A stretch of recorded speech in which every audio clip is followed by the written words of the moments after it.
What's up, everybody? It's Jordan, and welcome to the Sports Dude Hine Show. Today is August 10th, 2021. This video, I want to be continuing my series of doing some record predictions for each NFL team. This video is of the Denver Broncos, and during the offseason, the Denver Broncos really improved their roster quite a bit, on the offense side of the ball and the defense side of the ball as well. Some of their key additions in the offseason were they were able to get Teddy Bridgewater in a trade. It's going to be very interesting to see if Teddy Bridgewater actually starts for Denver week 1 or if it'll be Drew Lock. Drew Lock has only started 18 games. Some people are ready to write him off. I don't think that should be the case just quite yet, but I think, Lock can learn some things from Bridgewater. Bridgewater's been in the league for quite some time, so that's a nice trade there for the Broncos. They were also able to draft running back Javonte Williams. They lost Phillip Lindsey in the offseason, and Melvin Gordon just has 1 year on his contract left. And honestly, Melvin Gordon has not been his normal self in quite some time. So I think getting the future star running back of Denver is a really, really good idea here in the draft. They also got a couple of corners as well. They signed all-pro corner Kyle Fuller. They also signed corner Ronald Darby. Last season, their secondary was a big issue and part of their team, a big struggle on the defensive side of the ball. I think getting Fuller and Darby here, those are two major upgrades. They're going to be key parts of their secondary. Like I mentioned, they lost Phillip Lindsey, and that's honestly, in my opinion, the only actual key departure they had in the offseason. Aside from that, I didn't really think they lost anybody that much significance. So let's get started here. In week 1, they go on the road to take on the New York Giants.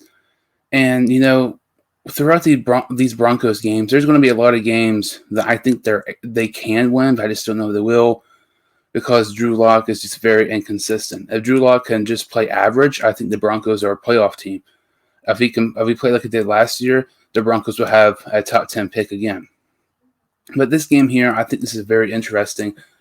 The Giants have pretty much a whole new offense compared to last season. They get Barkley coming back from an injury. They signed John Ross. They signed Kenny Galladay. They had a really, really nice offseason. And I think it's going to be a nice little test to start off right off the gate in week 1 here for the Broncos. I have them losing this game, but depending how Drew Lock performs, I wouldn't be surprised if we maybe saw Denver get the win here in week 1. So far they are 0-1. Week 2, they head to Jacksonville and take on the Jaguars. I think this should be a fairly easy game for Denver. I feel like the Jaguars can be good maybe in a year or two, but right now I don't think the Jaguars are much of a threat at all to the Broncos here in week 2. Week 3, they take on the Jets at home. It's kind of a similar situation what I was saying with the Jets. They have some nice young talent, but I do not expect the Jets to have many wins this season or be that really competitive. I feel maybe next year they could be, though. And it's interesting because you look at week 2 and week 3, Trevor Lawrence, you play against, more than likely, I would say, Drew Lock. And then week 3, it's Zach Wilson against Drew Lock. Some first overall pick and a second overall pick against a quarterback who's still very young and has lots of talent, and people are already ready to give up on him. Very interesting. It's to see these young quarterback battles in the NFL. As we continue here in week 4, they host the Baltimore Ravens. I had them losing this game. Even if you're able to stop Baltimore's rush offense, it's still very difficult to score against them because their defense is so talented. Their defense is still a top 10 defense. They have some new weapons for Lamar Jackson. I feel like this game here in week 4 will be a long day for Denver Broncos fans. Week 5, they go to Pittsburgh to take on the Steelers. I have them losing this game, but I'm not really high on the Steelers at all, and I honestly wouldn't be surprised if Denver can maybe pull off the upset victory here. I remember last year's game between the Broncos and the Steelers. Drew Lock actually got hurt in that game, and they had backup quarterback Jeff Driscoll in that game, and they still nearly won that game with Jeff Driscoll playing. And I think this will be a close game, much closer than people think. I feel like this could go either way, but I have Steelers winning this one just because it's in Pittsburgh. I think the Steelers will be down, but regardless if the Steelers are good or not, it's very, very difficult to pull off a victory in Pittsburgh. Week 6, they host the Raiders. I had them winning this game, but this is kind of another similar thing. It's possible they could lose. The Raiders are the definition of mediocre. They're going to have maybe a win or two. They should not pull. They might have a win or two against a quality team that they shouldn't win, and then the Raiders will always have one or two losses that they have no business of losing. I think this will be a close game, but I have Denver pulling off the victory here in Week 6. Week 7, they go to Cleveland to take on the Browns. This is definitely one of the most difficult games of their schedule. I do not see them winning this game. I think it might be close. I would not be surprised if it's high scoring, despite Denver's defense pretty solid, and so is the Browns' defense pretty solid as well. You look at the young, talented weapons that the Browns have and the Broncos have. Would not be surprised if this is maybe a game in the mid-30s or something like that. Week 8, they host the Washington football team, and I actually have them getting the upset victory here. I'm not sold on Washington at all. I do not understand the hype of them. Yeah, they had a great defense last season. They have lots of young, talented players. They added Curtis Samuel in the offseason from Carolina. But we're talking about Ryan Fitzpatrick. Some people say Fitzmagic. Sometimes it's Fitztragic. You do not know what you're going to get from Ryan Fitzpatrick. Throughout his entire NFL career, he has only had one season where he has had a 500 record during a year. To me, I am not sold on Washington at all, and I think an upset victory here against Washington in Week 8 is actually pretty likely, in my opinion. As we continue here, they actually play another NFC East team, and this is the Dallas Cowboys in Dallas. I do not have them winning this game here. I feel like this game, one of the more difficult games of their schedule as well. I feel like, it could be a high-scoring game, with Prescott and, all the weapons coming back on offense. The Dallas Cowboys have a much improved defense compared to last season. They bring in, Dan Quinn from Atlanta, Keanu Neal, Micah Parsons.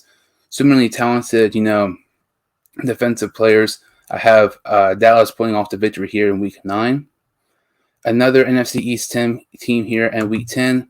They host the Philadelphia Eagles.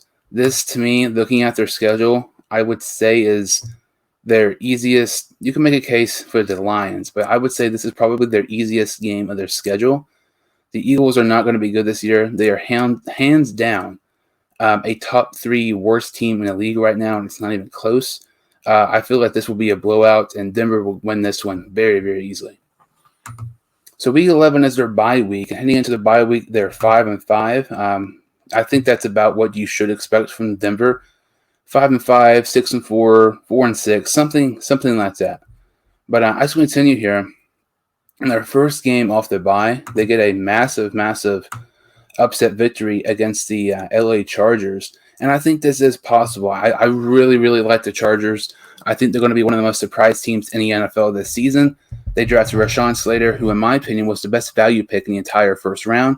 They signed Corey Lindsey to a 4-year deal from Green Bay Packers. And honestly, I think Corey Lindsey was the best free agency signing in the offseason, and it's not even close. The Chargers' offensive line last season was horrendous, actually worse than Cincinnati's. And the fact that they get Slater and Lindsey, expect them to be much better. And you also get, Austin Eckler coming back from injury. I feel like the Chargers are going to be good, but I feel like this is one of those games where the Chargers have some young talented players, but they're not really that experienced. And with the Broncos, their inconsistency, I feel like this is a game where Drew Lock, might go off and, lead the Denver Broncos to an upset victory over the Chargers. So in Week 13, another, division rival here, they go on the road against Kansas City to take on the Chiefs.